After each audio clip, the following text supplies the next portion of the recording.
firstborn son. This is the story of their complex relationship. Charles tried to be a more modern parent, but he didn't have the tools because he didn't grow up with them. A shared tragedy defined this father and son. There's this marvellous picture of Harry holding very, very tight to Prince Charles's hand for support. For years, they were close.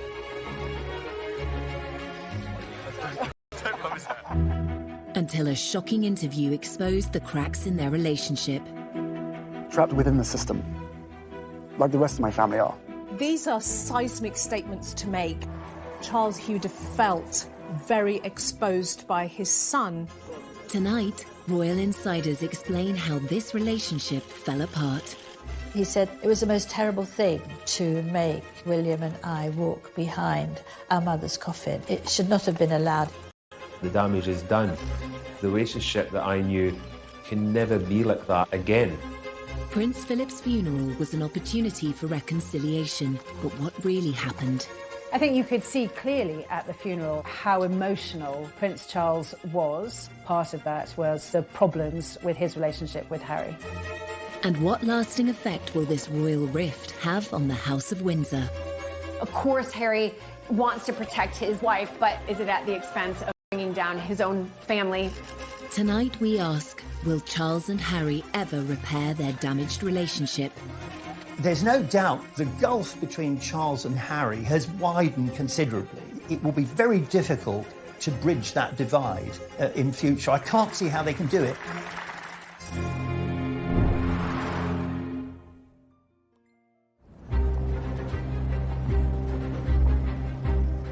March 2021. The Duke and Duchess of Sussex sit down with Oprah Winfrey for an explosive and revealing interview. It will rock the foundations of the royal family. Please explain how you, Prince Harry, raised in a palace, in a life of privilege, literally a prince, how you were trapped. Trapped within the system, like the rest of my family are. My father and my brother, they are trapped. Harry's claims exposed the unhappiness of the couple's life behind palace walls. They also revealed the full extent of his estrangement from his family, particularly his father. The person that was really sort of knocked to the ground in that interview with several punches was Prince Charles. 100%. The takeaway from that interview was that there is a real rift, there is real distance, there's real anger. You could see that it was, but at the same time he wanted to. He wanted to get a message through that he has struggled deeply with what's been going on, and there are definite fractures in the relationship. These are seismic statements to make about one's own family members. And I wonder whether, from Charles's point of view, he would have felt very exposed by his son. The Sussexes' interview with Oprah had echoes of another controversial royal interview, which took place in the 1990s, when Prince Charles spoke frankly about the state of his marriage and confessed to cheating on his wife, Princess Diana. Did you try to be faithful and honourable to your wife when you took on the vow of marriage? Yes, absolutely. And you were? Yes. Until it became irretrievably broken down. In the back of Charles' mind, there would have been a certain amount of guilt because it would have brought up memories of his own attempt way back in 1994 to get the media on his side. So on the one hand, he was being criticised by Harry and was probably very upset by that. But on the other hand, it's very difficult for me to sort of attack him for doing something which I myself did, you know, when I was young. Every single time anybody agrees to one of these huge interviews, they're doing it for one reason and one reason only. They're doing it to put their side across because they assume that when they have done that, everybody will be on their side and love them even more. And we've seen so many times in the past how mistaken that can be. While Charles's interviews stunned the world in the 1990s, his son's revelations may have gone a step further and hurt those closest to him, including his father. There's no doubt the gulf between Charles and Harry has widened considerably. I mean, I think if they're not careful, it will be very difficult to bridge that divide in future. I can't see how they can do it. Grant Harold was a former butler to Prince Charles. He witnessed firsthand the loving bond the royal father and son once had, which has now seemingly been lost. The damage is done, and that makes me sad, because the relationship that I knew, which was a loving, caring, fun relationship, can never be like that again. Prince Harry's decision to speak so candidly was a dramatic move. To understand why it happened, we must return to the beginning of Harry's life and consider events that took place soon after he was born. 15th of September 1984. Well-wishers around the world celebrated the birth. He was known to his family as Harry, and his father was acknowledged in his full-born son. This is the story of their complex relationship. Charles tried to be a more modern parent, but he didn't have the tools because he didn't grow up with them. A shared tragedy defined this father and son. There's this marvellous picture of Harry holding very, very tight to Prince Charles's hand for support. For years, they were close.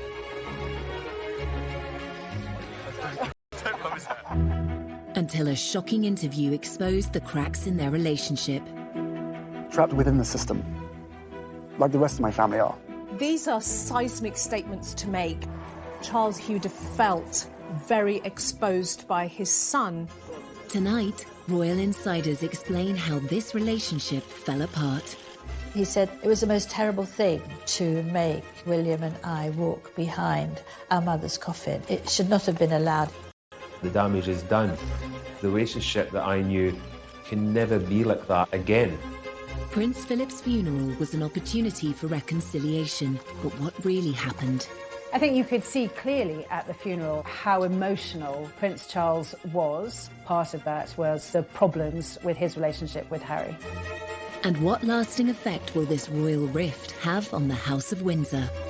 Of course, Harry wants to protect his wife, but is it at the expense of bringing down his own family? Tonight we ask, will Charles and Harry ever repair their damaged relationship? There's no doubt the gulf between Charles and Harry has widened considerably. It will be very difficult to bridge that divide in future. I can't see how they can do it.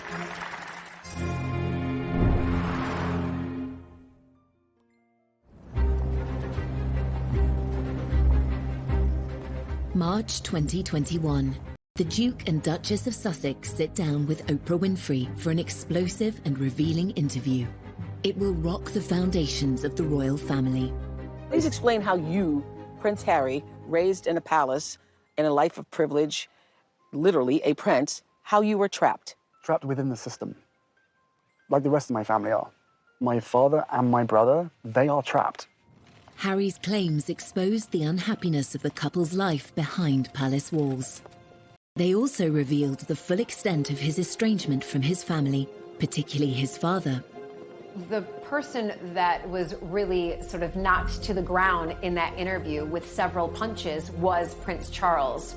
100%. The takeaway from that interview was that there is a real rift, there is real distance, there's real anger. You could see that it was, but at the same time he wanted to. He wanted to get a message through that he has struggled deeply with what's been going on, and there are definite fractures in the relationship. These are seismic statements to make about one's own family members. And I wonder whether, from Charles's point of view, he would have felt very exposed by his son. The Sussexes' interview with Oprah had echoes of another controversial royal interview, which took place in the 1990s, when Prince Charles spoke frankly about the state of his marriage and confessed to cheating on his wife, Princess Diana.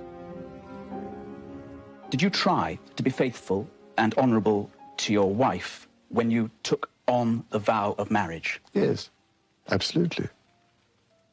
And you were? Yes. Until it became irretrievably broken down. In the back of Charles' mind, there would have been a certain amount of guilt because it would have brought up memories of his own attempt way back in 1994 to get the media on his side. So on the one hand, he was being criticised by Harry and was probably very upset by that.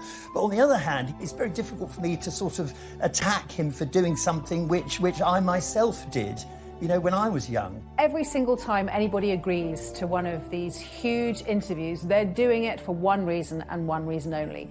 They're doing it to put their side across because they assume that when they have done that, everybody will be on their side and love them even more. And we've seen so many times in the past how mistaken that can be.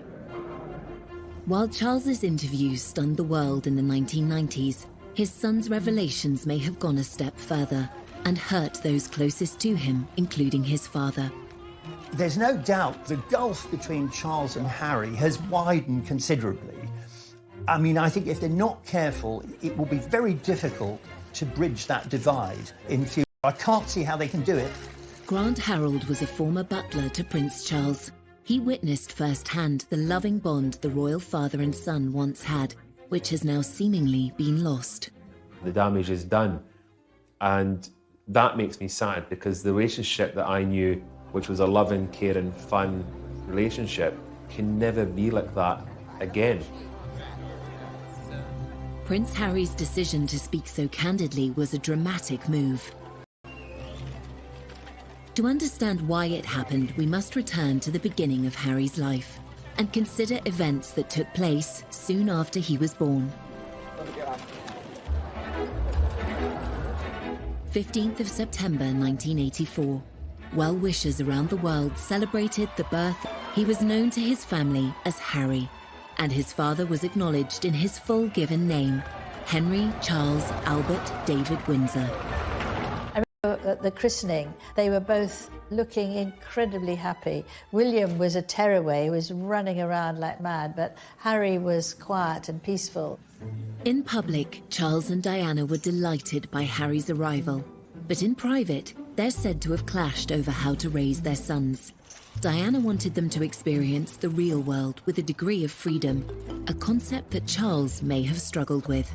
Diana would, take them to what became a favourite with Bill Wyman, the Rolling Stones' Sticky Fingers in Kensington Church Street. The Prince had a slight problem with it because I remember once when they came back, there was this look of horror across the Prince's face because he couldn't actually work out why, with a brigade of good chefs at Kensington Palace, Diana would have to take them for a burger. Prince Charles tried hard to be close to his sons, but the formality of his own royal upbringing meant he wasn't the hands-on parent that Diana was. Charles didn't receive any parenting. His parents were away when he was very young. He was left with nannies in that very Victorian way. Granny was christened in this. And although Charles tried to be a more modern parent, he didn't have the tools because he didn't grow up with them. Looks remarkably well despite it. Some say that Charles's reserved parenting style made him a distant presence in Prince Harry's life. Although Charles is very sensitive and very caring, he never really could show it in the same way as Diana. And Charles was a huge workaholic. Charles wouldn't just stop his work just because he had his sons for a day. Whereas I think with Diana, she always made sure that everything was done for them. Diana, she actually joined in their games, whereas Charles would have said, off you go. He wouldn't have joined in. He's too stiff, he's too old-fashioned.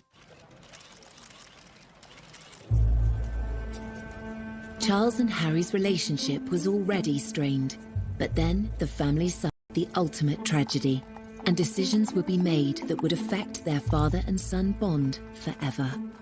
He said it was the most terrible thing to make William and I walk behind our mother's coffin. It should not have been allowed.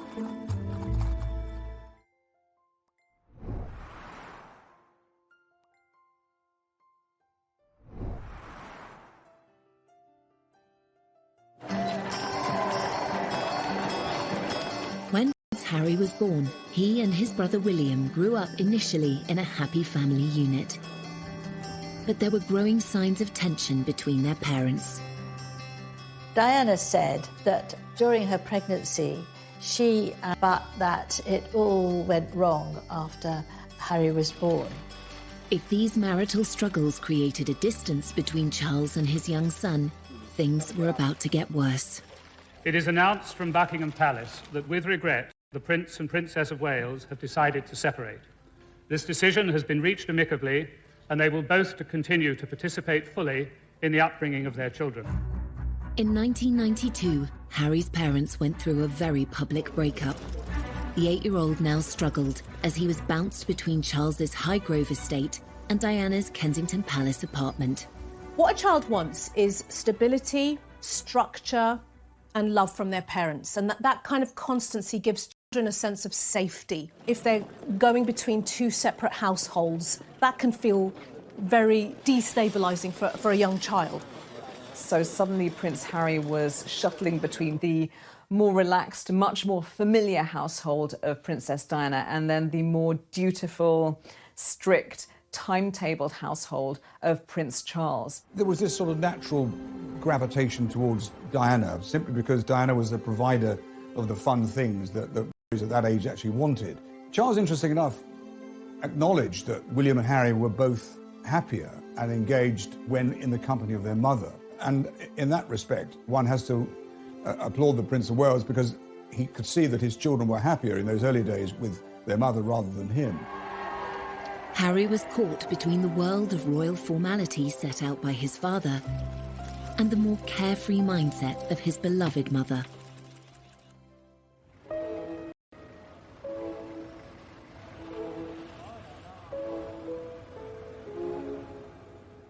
We have reports from Paris that Diana, Princess of Wales, has been killed in a car accident. Prince Harry had been with his father at Balmoral when the news broke of his mother's death in August 1997. Prince Charles tried to offer his young son the support he needed. Charles had this huge responsibility to protect the boys. And there's this marvellous picture of Harry leaning down to look at the notes and the flowers, holding very, very tight to Prince Charles's hand for support. It's a very, very moving moment, I think.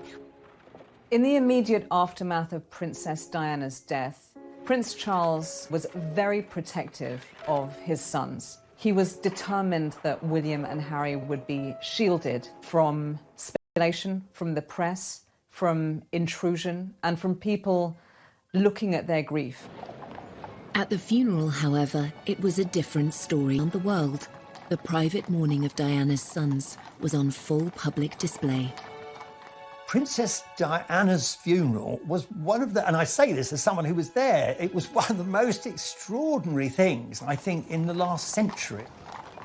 It was a sort of maelstrom of grief, of astonishment, public display. Well, in the middle of all this vast sea of passion and emotion and public mourning was a little boy. What we saw was the boys taking on the duty role. We see them doing their job, walking behind their mother's coffin. It is a deeply personal loss. And then to find yourself in this arena, surrounded by people openly grieving, weeping, throwing flowers, wanting to touch you, robs them of their own private grief. The royal family are very good at knowing what the public want. They're very good at putting on a show. They served up their grief in a ceremonial way that satisfied the millions. Prince Harry must have felt like a fish in a goldfish bowl, being stared at by the entire world, probably at the absolute worst point of his entire life. In later years, the adult Prince Harry would reveal his discomfort about the role he had played. It raised questions about why Prince Charles allowed his sons to be so exposed on such a traumatic day. I went to Kensington Palace and for an interview with Prince Harry, and we were making sort of polite-ish conversation, and he suddenly stopped, was very silent, and then he said, "It was the most terrible thing to make William and I walk behind our mother's coffin. It should not have been allowed." This went worldwide because he'd not really spoken about that before. And looking back on that terrible, tragic day, you realise that he was absolutely right. Clearly, it was a traumatic moment for him. Clearly, it's something he wouldn't make any child do himself. Clearly, he remembers it. So there's always a struggle for Prince Harry, and indeed for Prince William, between how they feel as bereaved sons and what they have to do as public figures.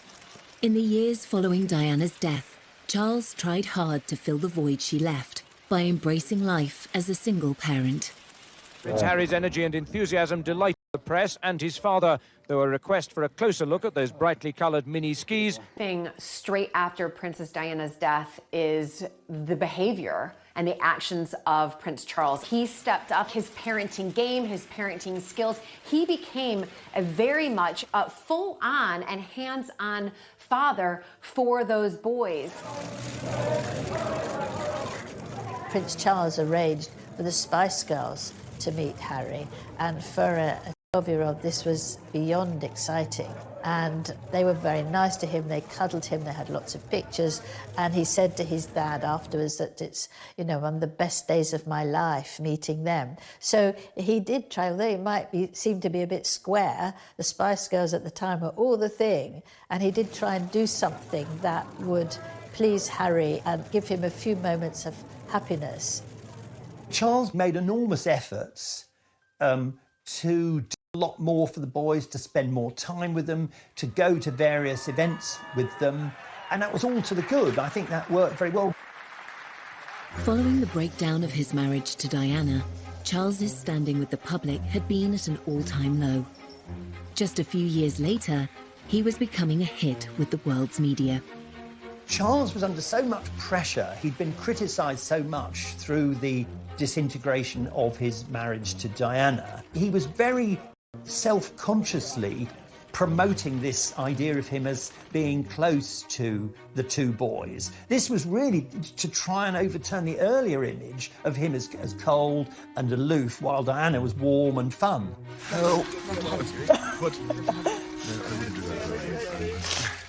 I remember the footage from the skiing trip, and it looks adorable. And then you've got dozens, if not hundreds, of official world's media photographing them and lobbing questions at them. My arms aren't long enough to get around there. And making sure that all those lovely father and son smiles are captured. Don't rub his hat. There's always been a huge desire from the press to have photos of Charles and Harry and William. Charles's attitude was very much give them a bit of what they want and then they'll leave us alone. But I'm not sure that Harry was ever as comfortable with that. Unknown by the media, the young Prince Harry's frustrations with royal life were growing. This was compounded by the death of his mother, whom he believed had been hounded by the press. When Princess Diana died, Harry was only 12. As time passed, of course, you're going to start questioning, why did she die? Who caused the death?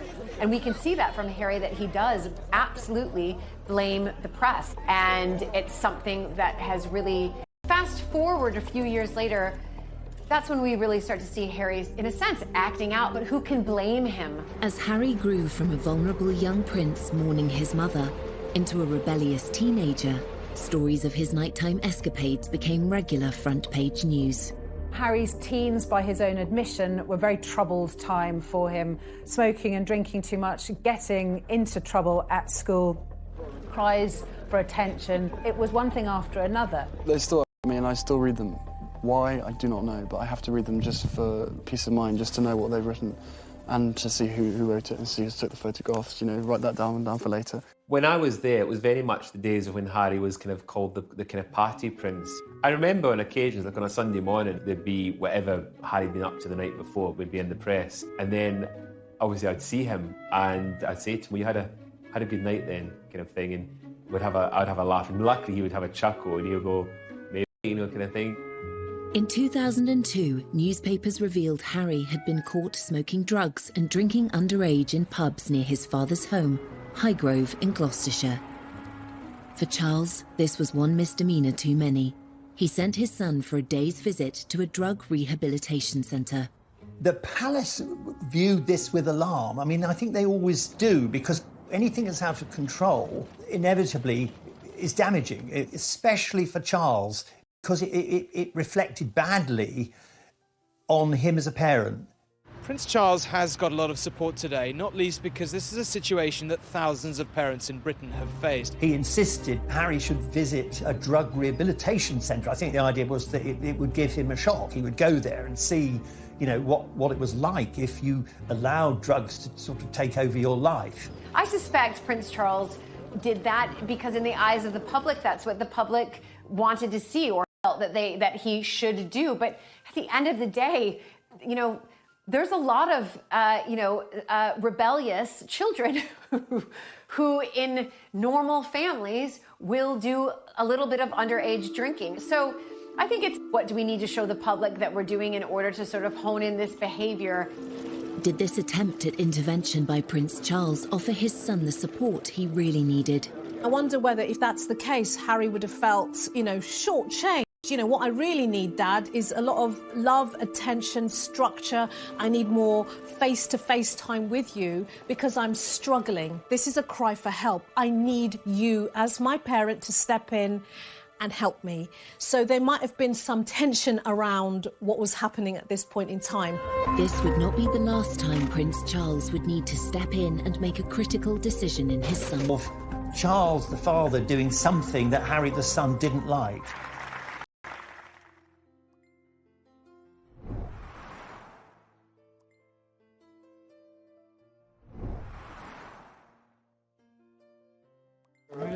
One reason for the decline in the complex father-son relationship between Prince Charles and Harry is the difference in their approach to life and to their royal roles. Both men were shaped by their formative experiences at school. Charles was given a tough, formal education that emphasised duty. He was a sensitive, vulnerable child who was put through this most appalling education to try and toughen him up. From the age of 13, Charles was sent to Gordonston School in northeast Scotland, just as his father had been before him. But the tough regime was ill-suited to the sensitive prince. Prince Charles called it Colditz in kilts, and like a prison sentence. It just wasn't for him. Prince Charles was bullied at school from end to end. He was completely and utterly solidly miserable for the entirety of his time there. By contrast, Harry's school days at Eton were more sedate. Not as academic as his father, he was certainly more popular. Charles likes book learning. He wants to get the answers to his questions by going to the library and studying. Prince Harry's energy is really the opposite. Prince Harry is not shy and retiring or stiff or staid. He's not crusty or dusty. He is naturally athletic. He's naturally outdoorsy. Harry said that he decided very firmly that he wanted to mix with the bad boys, and he played lots of tricks. While Charles attended Cambridge University, Harry's modest academic record did not push him into higher education. Yet both father and son spent time in the armed forces, developing their sense of duty. Exams never been my favourite, and I always knew that I was going to find it harder than people, but I'm through that now, and finally got hands-on to a job that I absolutely adore. It is still hard work, but I'm better than William, so it's fine. Yeah. Going into the military is actually quite traditional for male members of the royal family. You do your stint in the military. It's a very 18th century idea. Prince Charles and Prince William did their years in the military, but they didn't make it their identity. As heirs to the throne, Charles and William have special roles. Whereas Harry saw in the armed forces an opportunity to create his own identity and purpose. If they said, no, you can't go frontline, then I wouldn't drag my sorry ass through Sandhurst. He could forget about himself as a royal. He could forget about the press intrusion. It was as if his army experience gave him what the colleagues loved him. They barely can even think of him as sort of a prince. He's just Harry to them. He's one of them. Even as Harry's service career thrived, the interest shown by the press was growing intense. His father tried to help. At that point, Harry was third in line to the throne, so a massive target for any enemy to want to take him out. The first time was under absolute secrecy, and Charles was very much involved in that. And he spoke to the MOD, he spoke to the head of the army, and they all came up with this plan to deploy him, but to keep everything secret, so no one knew. When he was deployed to the front line in Helmand in December 2000, 1997, even his butler was unaware. When he went to Afghanistan, that was extraordinary. I mean, at that point, I thought we knew where they were. We didn't know. It didn't stay a secret for long. The prince on the front line, Harry on active service in Afghanistan. He's been secretly deployed for 10 weeks, fighting shoulder to shoulder with his fellow soldiers in the war against the Taliban. Prince Harry's return became inevitable as soon as a news blackout of his presence in the country was broken by the foreign press. The Taliban made it clear that they would make extra efforts to either kill or capture the royal prince. For his own protection and for all the soldiers around him, had to fly back very quickly after only 10 weeks, and he was utterly devastated. He was furious. This was the happiest time of his life, the time when he felt he really belonged and was making a difference and was on a career path that suited him and that he could make the most out of and make a real difference. And again, he blamed the press. Every time he's trying to be himself, whether that's as a soldier or a young guy that wants to smoke a joint and hang out with his friends, the press gets onto it, and that's another thing he just can't do. I think that came next to losing his mother, really, that he'd lost what he loved to do and where he loved to be, and what was there left for him. Harry seemed to hold the press responsible for his mother's death and for the curb on his service career. Then he discovered that his father was involved too. Unfortunate for Charles that he was implicated in the decision to recall his son, because it was another example of Charles the father doing something that Harry the son didn't like. Harry must have been saying, look, here we go again. Are my father and the world's media actually working together? The next one in a long line of emotional betrayals that have come from the people who are really the closest to him. In fact, Charles's involvement in removing Harry from the theatre of conflict was motivated by a desire to protect his son. As a parent, you worry the whole time, but for everybody left behind, it's ghastly. From Charles's point of view, as a parent, he would have been in protection mode, and as the son, he would have been, trust me, I know what I'm doing, don't interfere. So typically that would have brought its own internal tensions between father and the son. Harry is aware that his father loves him and wants to do his best for him, but then these other things all intrude and slightly poison the atmosphere. Because Charles obviously felt we have to do the right thing here. Harry's idea of the right thing was very different. It's obviously a great relief, as far as I'm concerned, to see him home in one piece. Eventually, father and son buried the hatchet. Harry's recall from Afghanistan inspired him to take on a new role, and one that would make his father proud. That was a pivotal moment, probably one of the most significant days in Harry's life, because on that plane that brought him back was a dead soldier. I thought there was a coffin on the plane, and there were 2 or 3 British soldiers returning who'd lost limbs. And it was very soon after this that Harry set up the Invictus Games. In 2014, Harry played a pivotal role in organising the Invictus Games, which today involves 500 competitors from across 20 nations. For Prince Harry, the army is where the heart is. He's long been a champion for wounded service personnel, and today he was playing sitting volleyball, one of the sports at the Invictus Games. Harry's dedication to celebrating the bravery of wounded service personnel was all too clear from his speech at the Games opening ceremony. The admiration I have for these men and women to move beyond their injuries is limitless.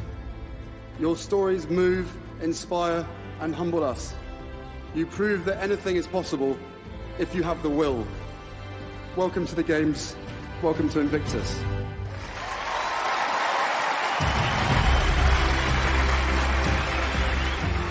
It was to prove a golden period for a now united father and son.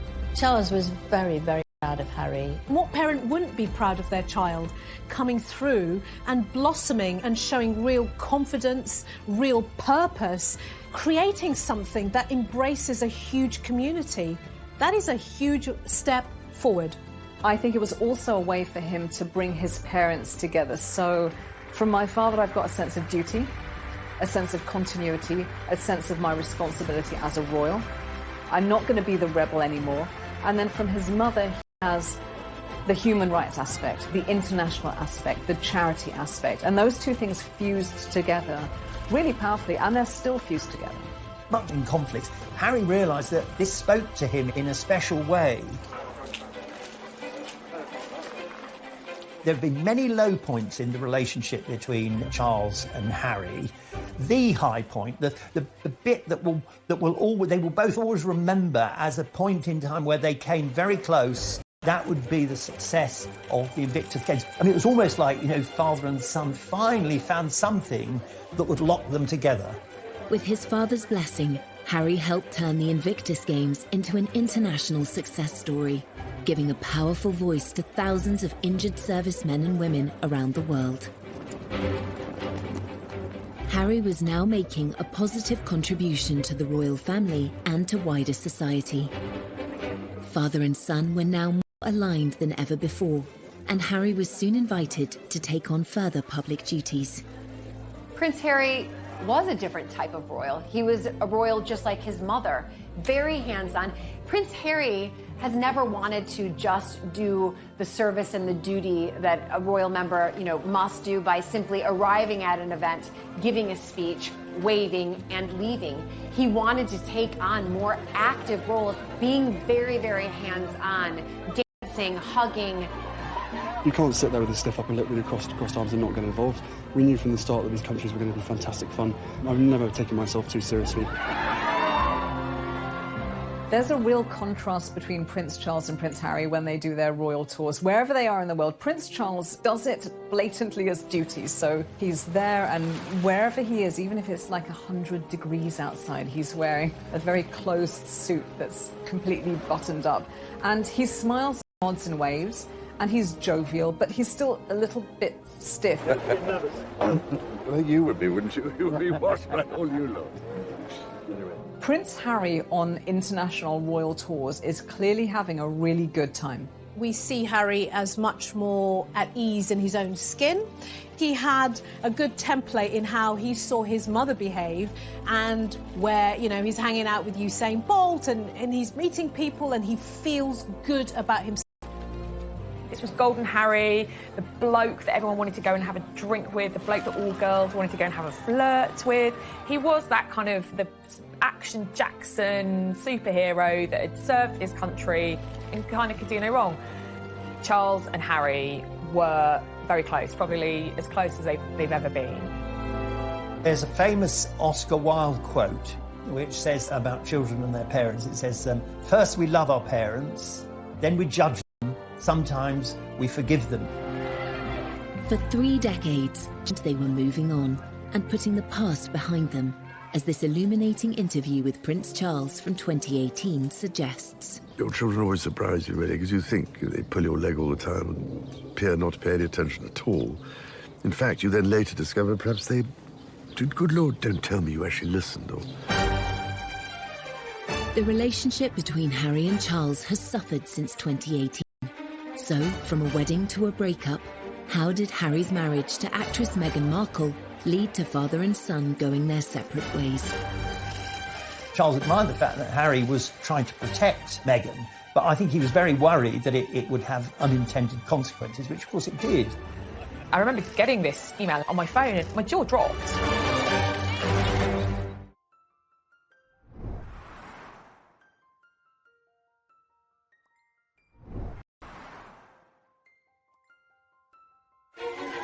Royal history shows that affairs of the heart often clash with responsibilities of the role. In the case of Prince Charles and Prince Harry, adding a love interest to an already complicated father-son relationship had the potential to make matters worse. This is a repeating pattern over generations in the royal family. We've seen it with Charles, Diana and Camilla. That tension between wanting to be the person you love, being in a family business and also being a member of a family. Harry was just 10 years old when his father shocked the world and described the tensions in his marriage to Princess Diana, as well as his own adultery, in a frank TV interview. I have, on the whole, tried, I think, to get it right. I mean, constantly, people scrutinising. So, I mean, I have always tried to get it right, tried to do the right thing by everybody. So you can imagine, It's not a very happy or encouraging thing when this sort of business happens. So when his own sons started dating, it seems Charles advised them to choose their ideal partners based on love, rather than any other considerations.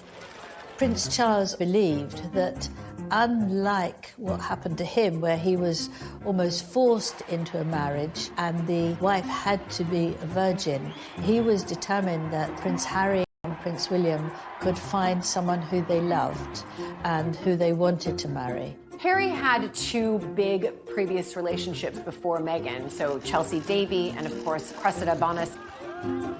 But while they appeared happy on the arm of the dashing prince, they weren't so keen to become princesses. Chelsea was like, absolutely not. I don't want to be in the public eye. I don't want to be written about in papers. And the same thing with Cressida. We know that both of those girls ended that relationship because they did need a member of the royal family. Eventually, Harry did find the love of his life, and royal reporters are still kicking themselves that they didn't spot the signs. It's all very formal, obviously, when you're covering the royals, and there we were in one of the very smart rooms in Buckingham Palace, and Harry came bounding over, saying, "Hi, Em, how are you doing?" We're like, "You're tanned, or is it burnt?" And he said, "Yeah, I know. Africa was amazing. Oh, it was so good." I thought, wow, Harry's in a good mood. Like, I had never seen him quite so animated and quite so happy. And that was about 6 weeks before the news broke that he was dating Meghan Markle. And of course, one of their first dates had been in Botswana. Hey, when did you know she was the one? The very first time we met. Harry and Meghan's romance was embraced by the royal family. In that happy time, there was no sign of any tension between father and son. They welcomed Meghan with open arms.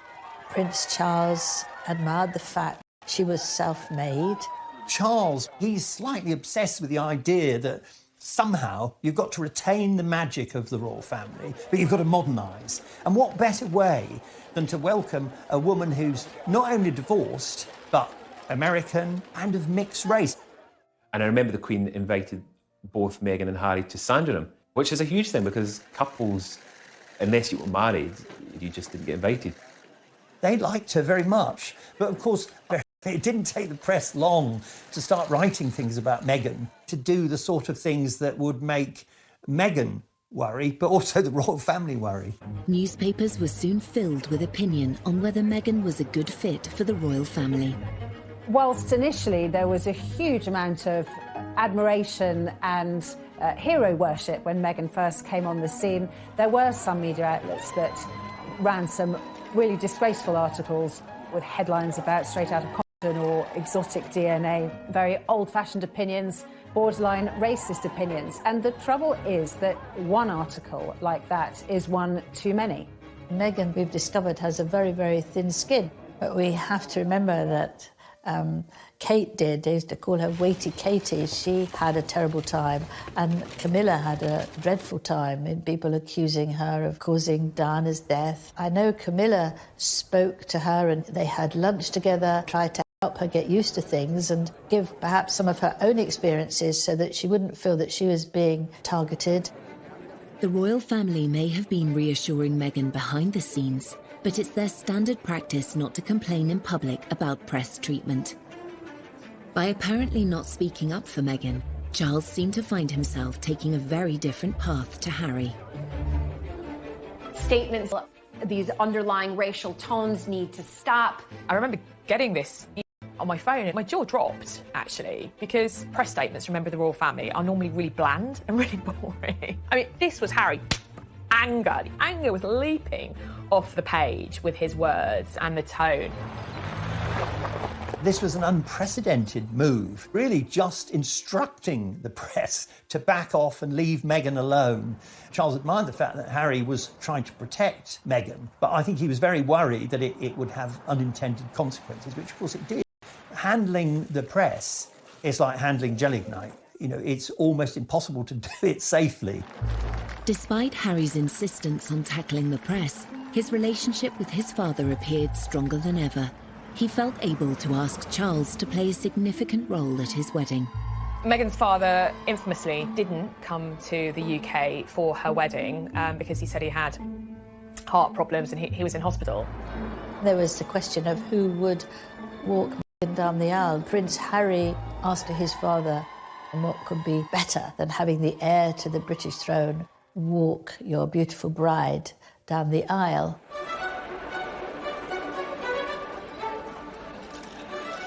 He proffered his arm, she took it. He said, "You look lovely." She said, "Thank you." And they process up to the altar, and there's Harry. And he turns to Charles and he says, "Thanks, Pa." It's such a touching moment between father and son. He's so proud of his soon-to-be wife, but also so proud of his father, literally welcoming Meghan into the royal family in such a kind way. This was a very important symbolic act in terms of optics, that, you know, Meghan is now part of our royal family. A marriage is when two families come together. It's not when two individuals come together. In this case, it's also when two different mindsets, two different worlds come together. The harmony of that happy wedding would soon be strained by revelations in the press. It immediately took a turn for the worse, with reports coming out that she made Kate cry, how she is demanding and pushy. You've got elements of people within their household quitting. You're almost to the point like, what's true, what's not true, but certainly these can't all be untrue, can they? I personally began to see the wheels coming off. Harry was absolutely furious at the leaks, at what was being written. Everyone who knows anything about the press, the more angry you get, the bigger the story. The only way to do it is simply to ignore the press. And of course, Harry was never going to do that. For Harry, years earlier, as he pointed out in the documentary, Harry and Meghan, An African Journey. And part of any job, like everybody, means putting on a brave face and turning a cheek to a lot of the stuff. But again, for me, and for my wife, you know, of course there's a lot of stuff that hurts, especially when the majority of it is untrue. I will not be bullied into playing a game that killed my mum. So I will always protect my family, and now I have a family to protect. So he's now thinking, oh my God, the curse is coming around again. It's happening again, one generation on. So decades have passed, but nothing's changed. Everything that she went through and what happened to her is incredibly raw every single day, and that's not me being paranoid, that's just me not wanting a repeat of the past. Harry's perception is that his mother wasn't protected. She wasn't safe when she died. She was being pursued by the paparazzi. She didn't have the security detail that she deserved. If only she'd had what she needed, she may have made it. If Harry harboured a belief that Charles could have done more to protect Diana, resentment would certainly have resurfaced when his father chose not to defend Meghan publicly. Harry, he was like, enough is enough. I'm not standing for this anymore. And he also couldn't understand, and indeed she couldn't understand, why members of his family, particularly his father, were not standing up and saying, you know what, this is unacceptable. Father and son may have been at odds, but the famously close relationship between William and Harry still seemed unbreakable. Every year we get closer. The one person on this earth who I can actually really, you know, we can talk about anything and we understand each other and we give each other support. Yet by 2019, even this sibling bond was under strain, and the world had its first hint of another royal rift. We'll always be brothers. We're certainly on different paths at the moment. I will always be there for him, and as I know he'll always be there for me. As brothers, you know, you have good days, you have bad days. We know over the last several years, really since he married Meghan, that the relationship between William and Harry has been very rocky indeed. Prince Harry's determination to defend his wife whilst his father and brother stayed silent seemed to drive a wedge through the family. Protecting his marriage and protecting his wife were his number one priorities. We know that many members of the royal family feel that service and duty to the crown and to the royal family are their number one priorities, and there's a clear difference there. It's sad for me because when I... And then came a bombshell revelation that would lead to the biggest split in the royal family for 80 years. Can you put up with this? Was it surprising to them? Probably not. Were they happy about it? Definitely not.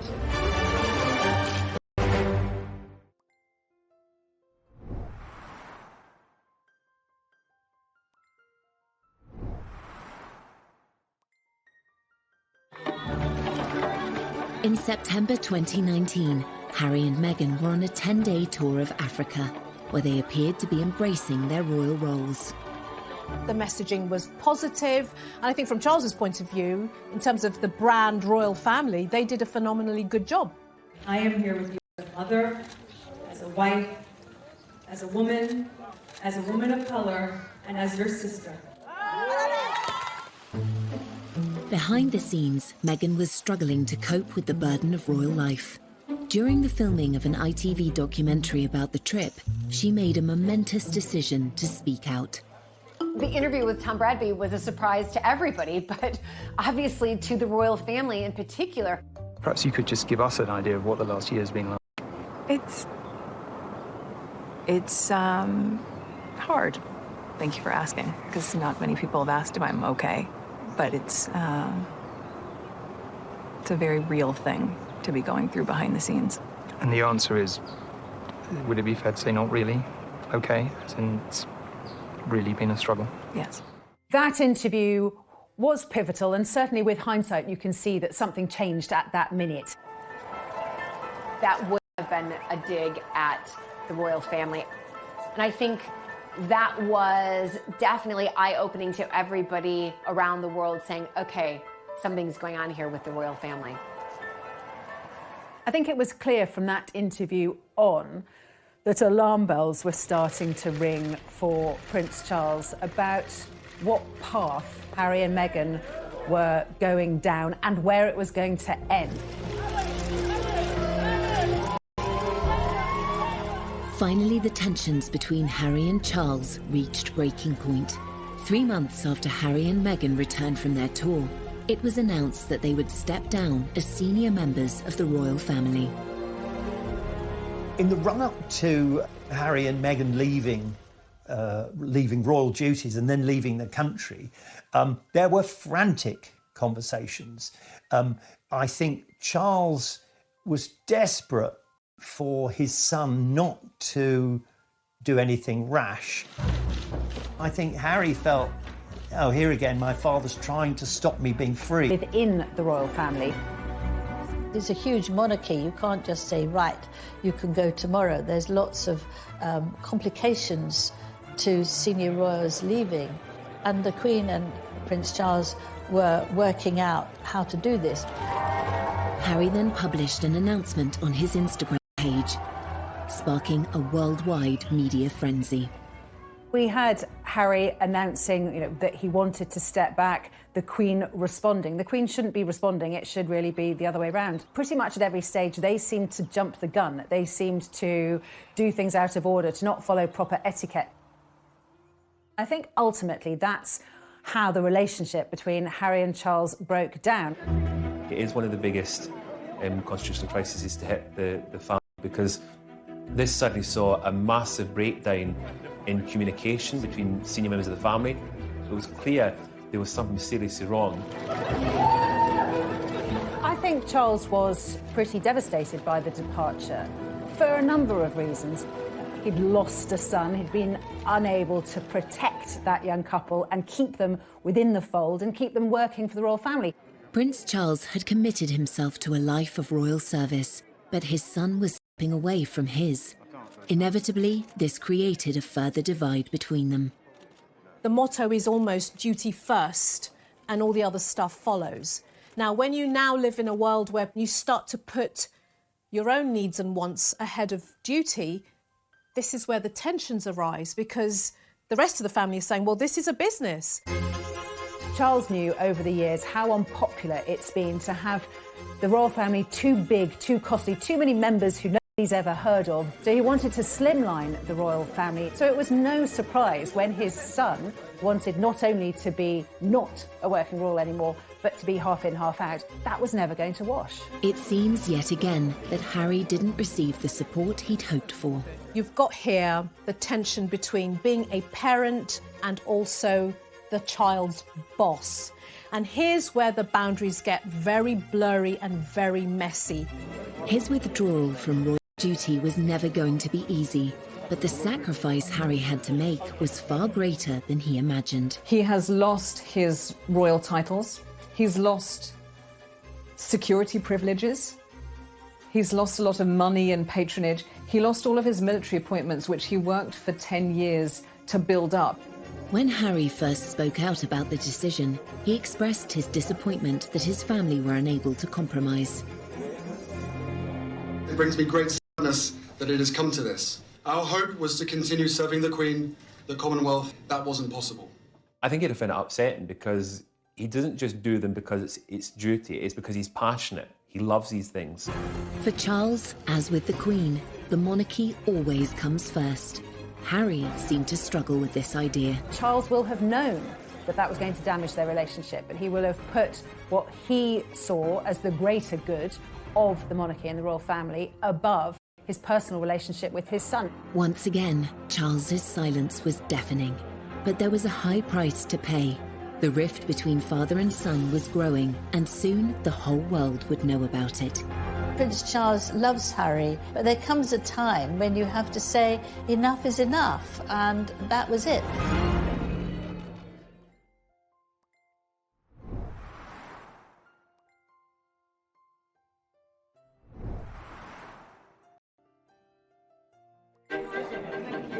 Hello. Will you miss Harry and Meghan? In February 2021, nearly a year after Meghan and Harry stepped back from their royal roles, it was announced that their move would be permanent. Weeks later, Harry made the pivotal decision to appear on global television and discuss the issues he has with his father in front of an estimated audience of 60 million. When we were in Canada, I had 3 conversations with my grandmother and 2 conversations with my father before he stopped taking my calls. So you just said that your dad stopped taking your calls. Why did he stop taking your calls? Because I took matters in, by that point, I took matters into my own hands. There was never ever a time when I worked for Prince Charles and William and Harry that I would never be told not to put a phone call through from the boys to their father. But this is how serious it has become, that he doesn't want to answer the calls of his son. We're told the reason that Charles stopped taking his calls because Harry kept asking for more money. Charles is not someone who likes confrontation, so effectively he just stopped taking his calls.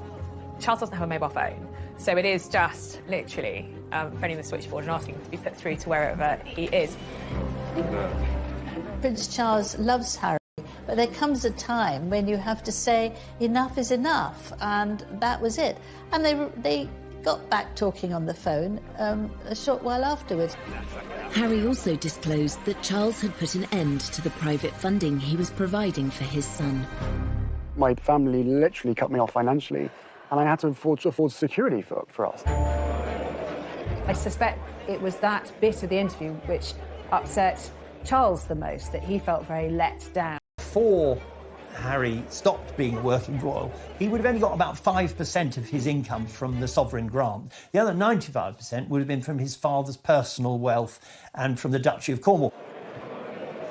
Charles was paying about £5 million a year for Kate, William, Harry and Meghan. That's a significant amount of money. That money pretty much disappeared when Harry and Meghan moved to Canada and then to the United States.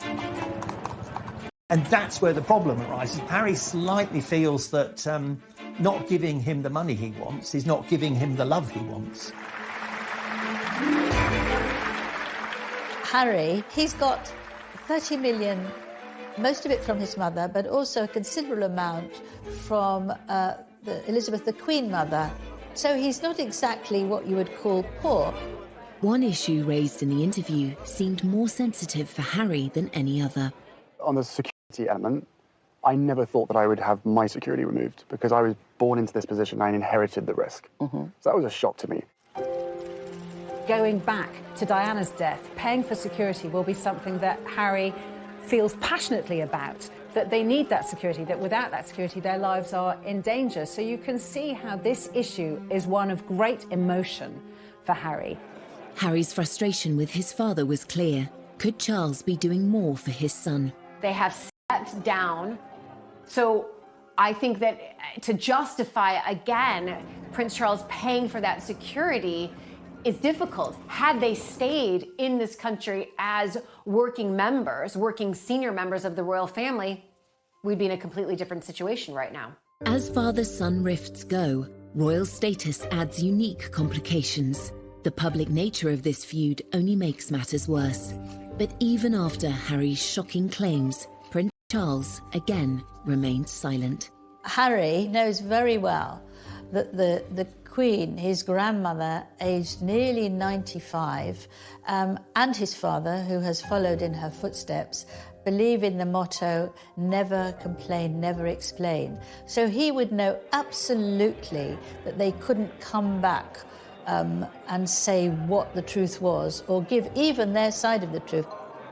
But we know that in private, he let it be known that he felt very let down by the interview.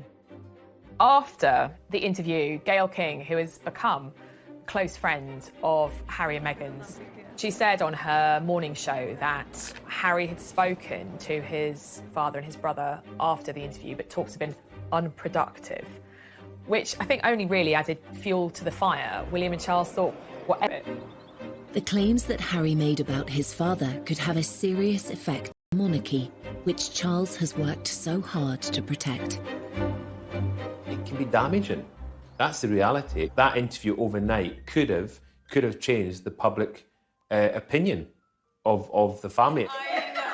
Of course, Harry wants to protect his family, his wife and his child and his unborn child, but at what expense? Is it at the expense of bringing down his own family, family that he's known for 36 years? In the midst of his many grievances, Harry made an emotional admission to Oprah Winfrey of his hope for a reconciliation. Of course, I will always love him, but there's a lot of hurt that's happened, and I will continue to make it one of my priorities to try and heal that relationship. With the recent passing of the Duke of Edinburgh, could the shared loss in the family become an opportunity? Before the Duke of Edinburgh's funeral, Harry wrote Charles a letter. Charles is a prolific letter writer and actually prefers letter writing to all other methods of communication. And Harry wrote Charles a letter, I think partly apologising for Oprah, but I think wanting to explain. From Harry and Meghan's point of view, they felt that none of the royal family were listening to them. That was partly one of the reasons they had to literally walk away. And of course, at the Duke of Edinburgh's funeral, that was the first time that William and Charles had seen Harry for an entire year.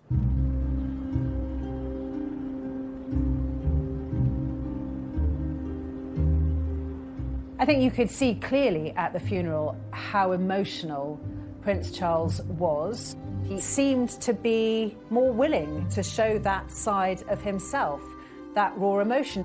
I do wonder if part of that was the problems with his relationship with Harry.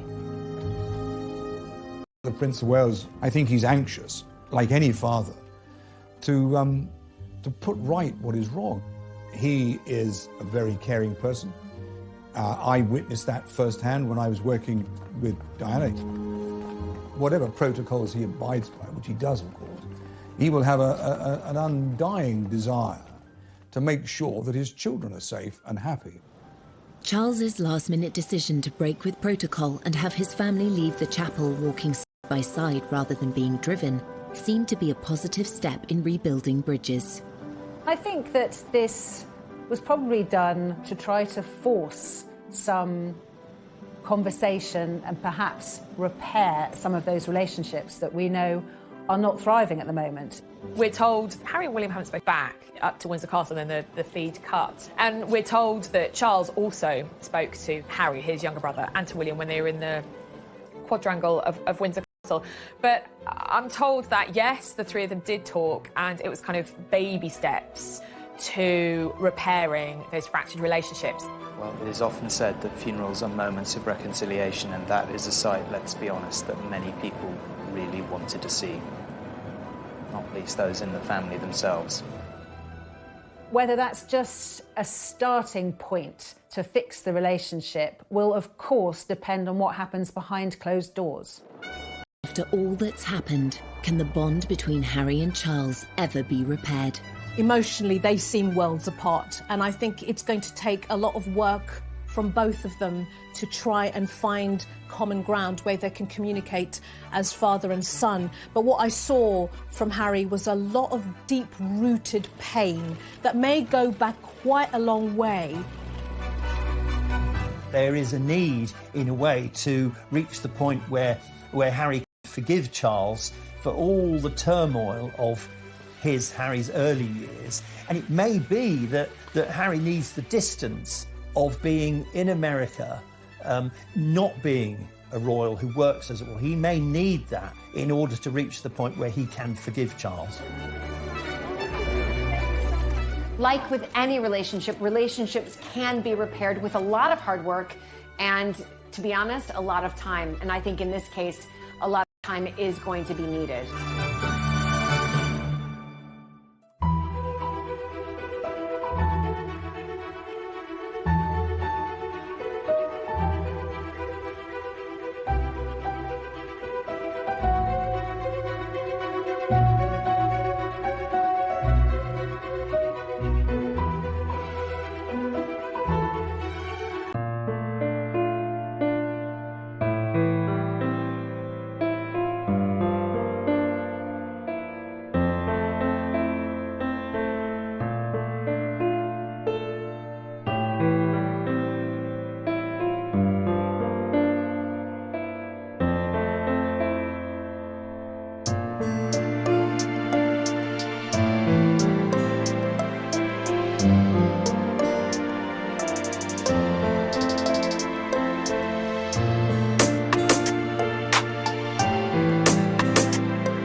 I think if they're not careful, it will be very difficult to bridge that divide in future. I can't see how they can do it.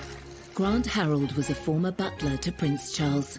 He witnessed firsthand the loving bond the royal father and son once had, which has now seemingly been lost.